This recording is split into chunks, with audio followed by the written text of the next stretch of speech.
Isang grupo ng mga Katolikong nagsusulong sa kalusugan at karapatan ng kababaihan ang lumantad para suportahan ang mabilis na pagsasabatas ng Reproductive Health o RH Bill. May ulat on the spot si Marisol Abdurrahman. Sola? June sa unang araw ng December, Purple Christmas ang bahagi ng grupong Catholics for RH, o Reproductive Health Bill.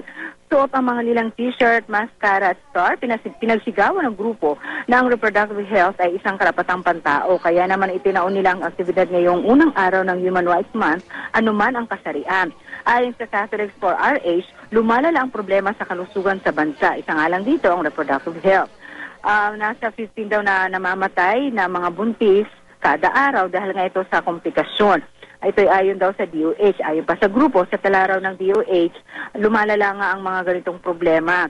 At hindi lamang ito, June, kundi nagkakaroon din nga ng nakakabahalang problema sa HIV. Kaya dapat nila ay isabatas na ang bills na 2,000 pa raw na naifile.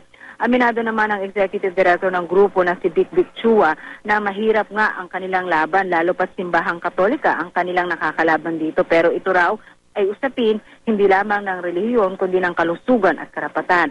Ang simbahang Katoliko naman matagal lang naninindigan laban sa RH Bill. Lalo't labag umano sa utos ng Diyos ang pagkontrol ng populasyon. Si Pangulong Aquino naman sinabi na sa isang statement kahapon na makikipagpulong ito sa mga mambabata sa Lunes para pag-usapan ng RH Bill para mapabilis itong maipasa.